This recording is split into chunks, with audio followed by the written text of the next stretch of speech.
Hey everyone, Steve here with Phantom History. Thanks so much for checking us out on YouTube, and if you enjoy our content, make sure you subscribe. Enjoy this episode.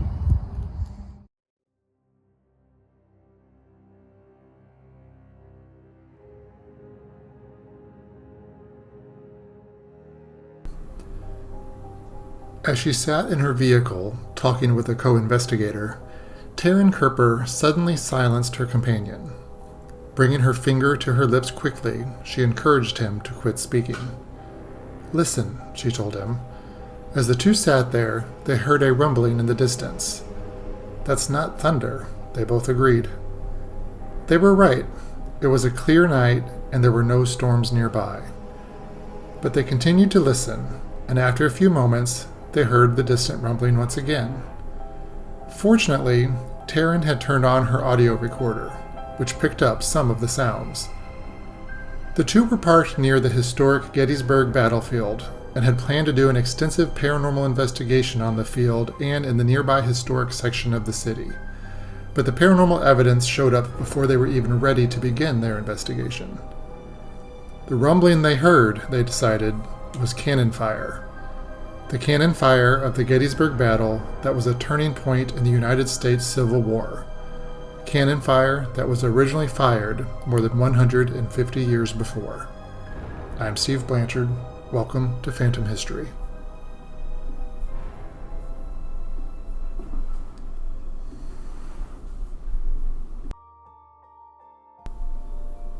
Globally speaking, the history of the United States of America is brief.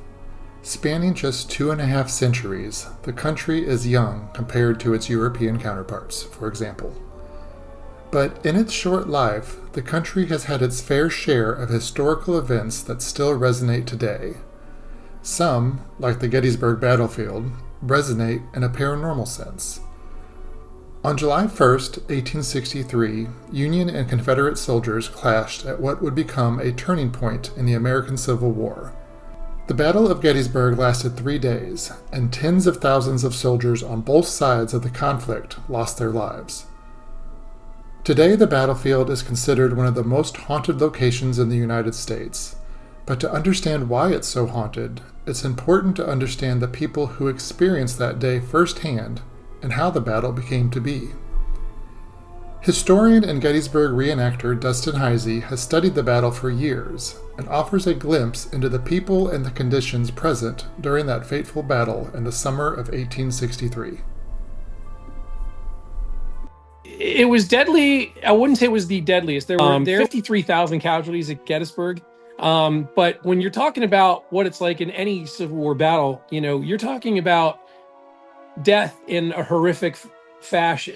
It wasn't just the bullet wound that hurt you, it's the festering, the lead poisoning that came afterwards, the disease, the dysentery.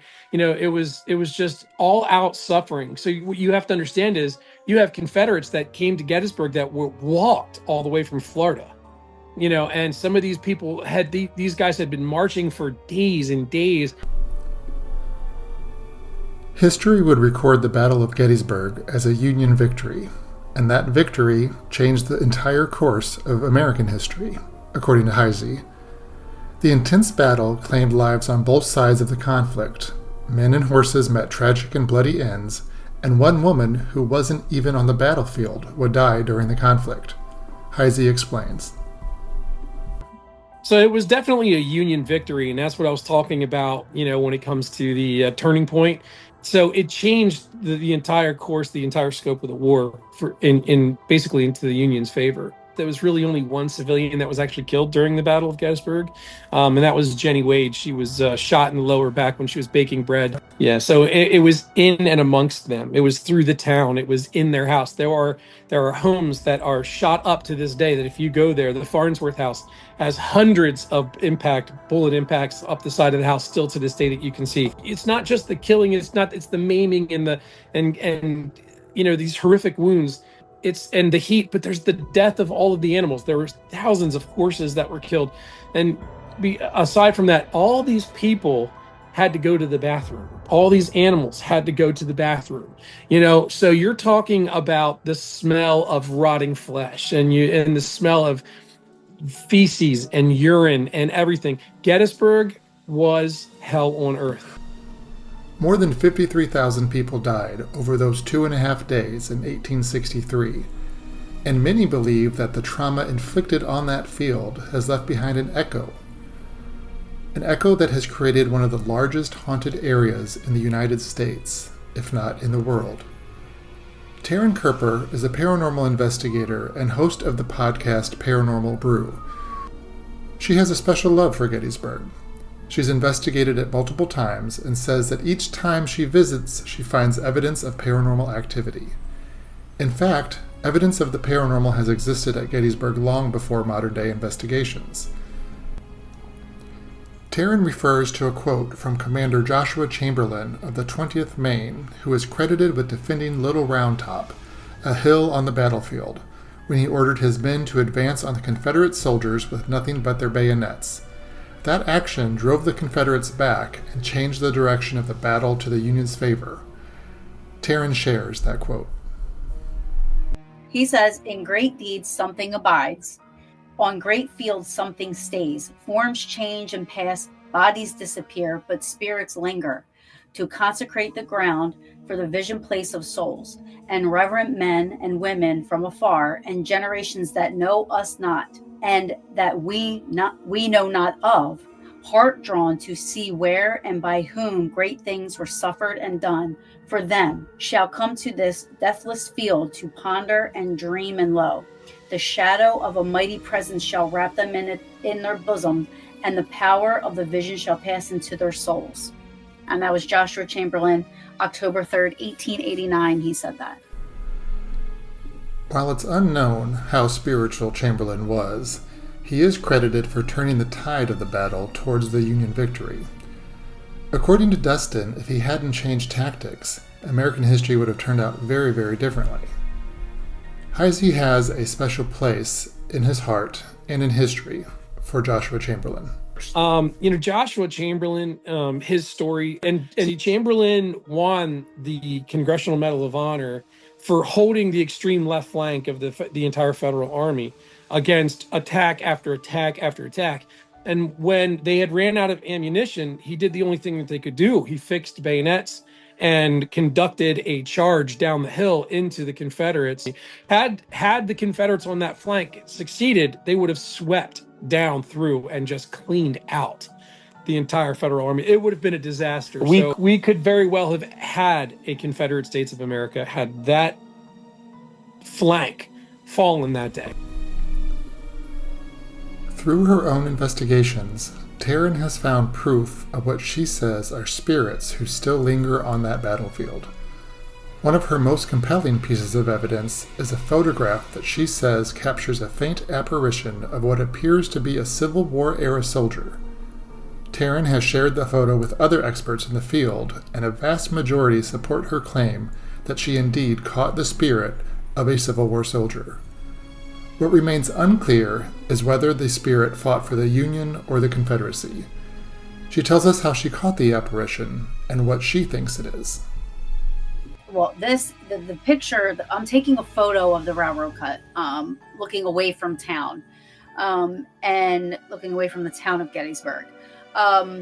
This is the summertime, so this is not a person wearing long jacket and boots, and I mean it's literally July when I took this photo.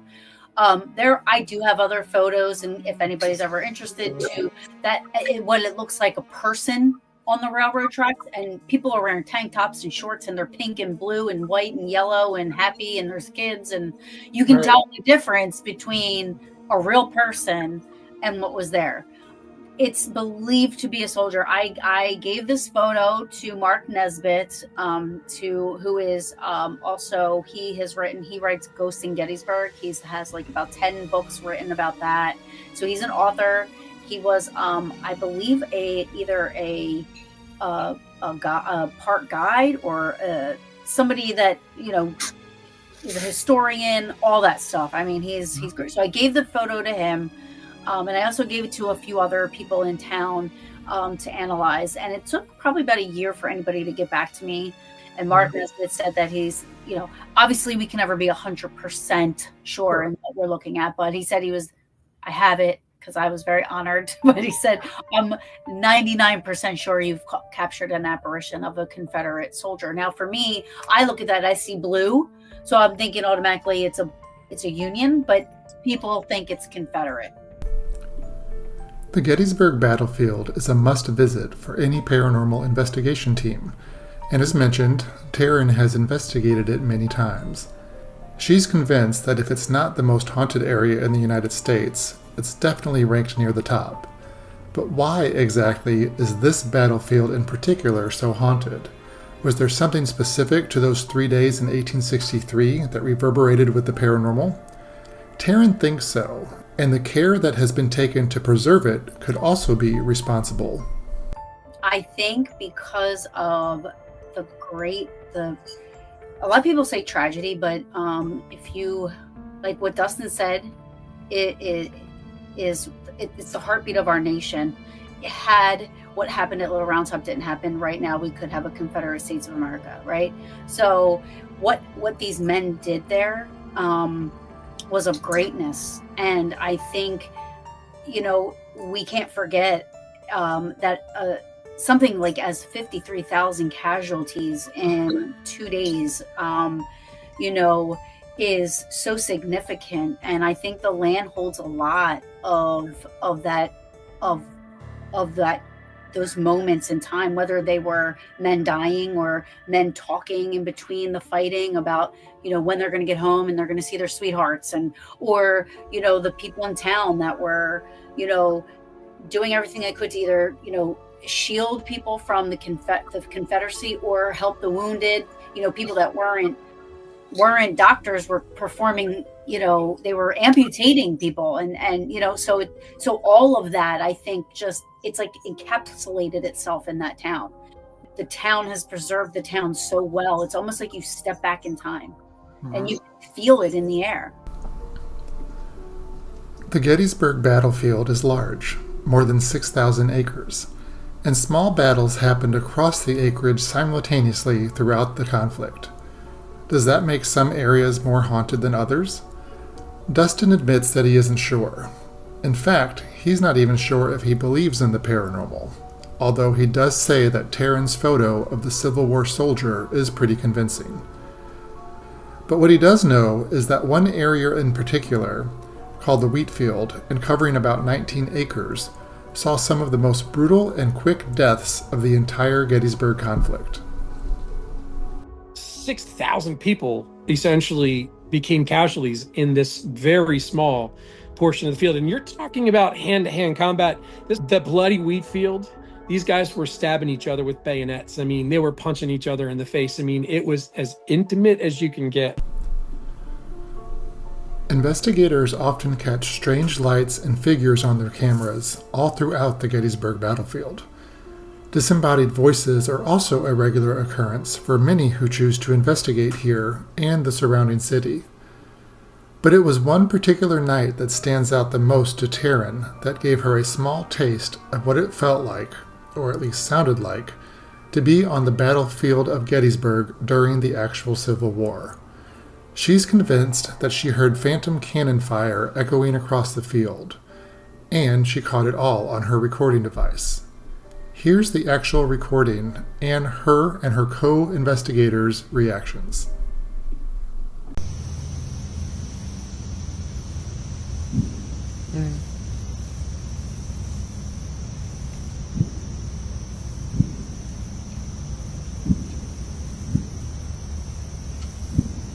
Wow. That's not thunder. No. No, that's not thunder.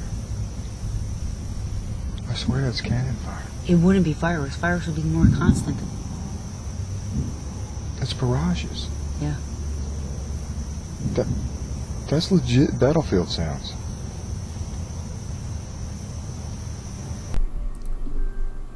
While the recording makes the cannon fire seem like it's far away, Taryn says it felt much close to her when she heard it in person. She explains what the experience was like in a little bit more detail.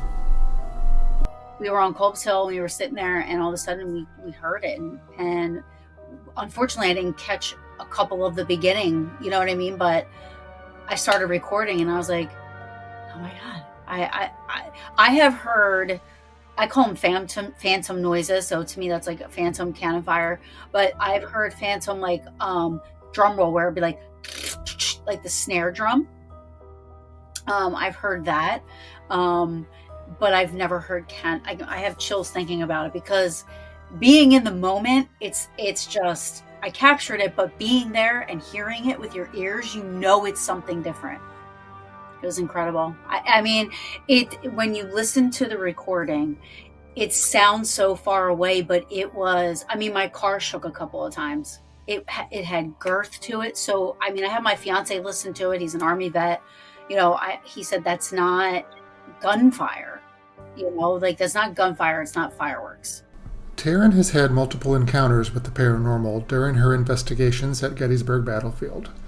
She's heard disembodied voices both at the battlefield and in her hotel room nearby. She's convinced that the hauntings here are very, very real, and her evidence backs that up. Astonishingly, considering the number of times she's investigated this area, she was never a huge fan of Gettysburg or history, for that matter. But all of that changed for her as she dipped her toes into the paranormal investigation world. Today, she has amassed evidence, and one record she has could be directly linked back to one of her heroes himself, Commander Joshua Chamberlain with the 20th Maine. I've always heard about Gettysburg before I started going there, and I never wanted to go. I never had a desire. I hated history. I liked the paranormal, but I didn't want to have anything to do with it because I was afraid of it. But back when I would hear stories, it was mostly residual stuff, things replaying, people seeing repeats of history. But I've come to find that, and I don't know, it's because I go there so much. I have the coordinates tattooed on my arm. I get mostly intelligent responses. Again, the cannon fire is residual. There are some things that do come across residual, but for the most part, I am getting, I mean, I was at Little Round Top, but I said, you know, are you from Pennsylvania? Thinking globally, because Gettysburg, Pennsylvania. And on the recorder, you hear, no, Maine. And I was at the 20th Maine Monument.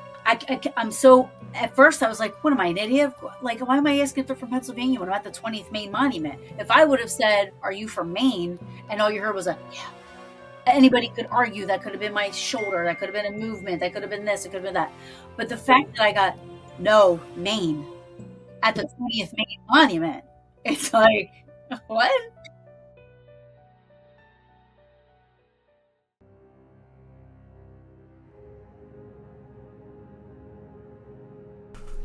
Thank you to Dustin Heisey for his historical knowledge of the Battle of Gettysburg, and to Taryn Kerper for sharing her paranormal investigative skills and evidence for this episode.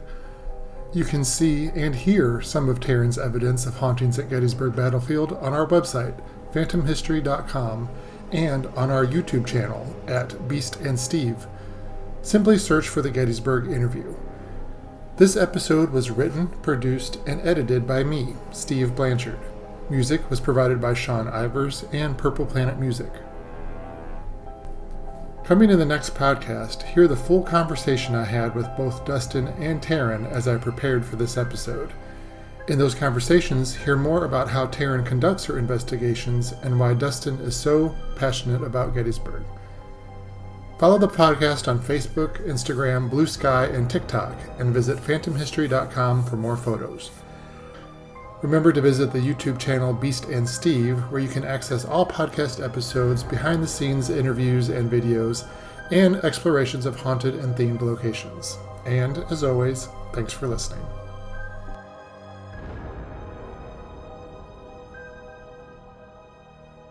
Thank you for watching that. I want to remind you that you can subscribe to our YouTube channel and check out all of the Phantom History content, as well as visit phantomhistory.com to watch more podcasts and learn about our adventures, as well as sign up for our newsletter so you will always be notified when new content drops.